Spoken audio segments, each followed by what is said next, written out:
I want to thank each of you for taking your time to come today and testify. Each of you have a critical role in, I guess, highlighting the problems we've got with China. And Mr. Fetto, you made an analogy about the 355,000 acres as it relates to the total U.S. The problem that I see is it's not the volume, it's where they're buying it. South Carolina, we've got Duke Energy, we've got Shaw Air Force Base. They are buying property in downtown areas strategically in relationship to where our headquarters are. So that's the problem we've got with them. Now, I think it was interesting, my other colleagues were asking you, Mr. Williams, about the balloon. First of all, they went immediately to President Trump with balloons flying. Well, the only way this administration knew the balloon was flying was when a citizen took a picture, and either he was sleeping or whoever didn't notify him. They were allowed to go in this country 8 days before they shot him down, which is a tragedy for this country. It's a security risk for this country. And not to just mention what they're doing in plants. In my state, they're going in plants and they're going through third parties on buying the property, but they're going in, sending Americans in to buy patents on different military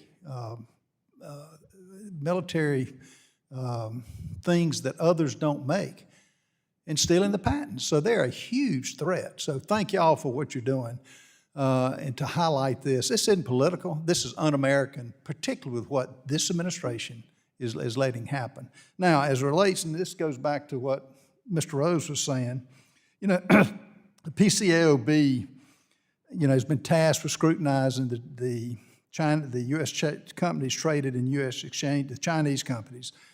And, you know, and after 3 years, if they fail to provide the audits, then they're taken off the exchange. Now, do you believe the PCAOB has successfully implementing this and are putting the safeguards in place so that those individuals that are putting their trust in companies that they know little about, is this getting the job done, or is there something else we need to be doing to put some teeth into this? Because this is again, like the security breach, is a tragedy. And I'll let anybody answer that wants to. I can start and just say, I think at this point, we should take the PCAOB's word for it, that they were able to access Chinese papers, Chinese audit papers in December. And my understanding on that was that the checks that they did were random, the Chinese didn't know in advance, and that they were given access. Now, I think you're right to wonder, was this a one-time thing where China wanted to avoid mass delistings, or is this actually China finally saying we're going to open up and be in, play by the rules that everyone else has to follow? And so I think Congress's role is to conduct rigorous oversight over this, make sure that the PCAOB is continuing to check and that China is continuing to provide access. Anybody else want to comment on that? What about the Foreign Investment Risk Review Modernization Act, which is expanded to the Committee on the Foreign Investment of the United States? Are they using their tools at their disposal to put teeth in what they can do at the proper time? Sir, I'm probably the right person to answer that, but, yes, sir. But can you clarify the question? The role of the Foreign Investment Risk FIRMA, are they doing everything they can, they've been tasked with, in your opinion, in your expertise, to monitor real estate transactions I believe so. I don't have any visibility internally. I implemented the law, and we were very diligent about how we scoped real estate jurisdiction per the direction of the statute, per FIRMA.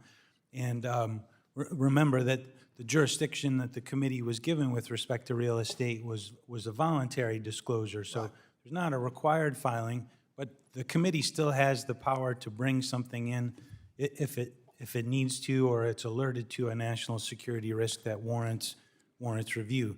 Frequently, a purchase relates to a U.S. business and it falls into another part of jurisdiction. So real estate may not always be leveraged, but it may not need to.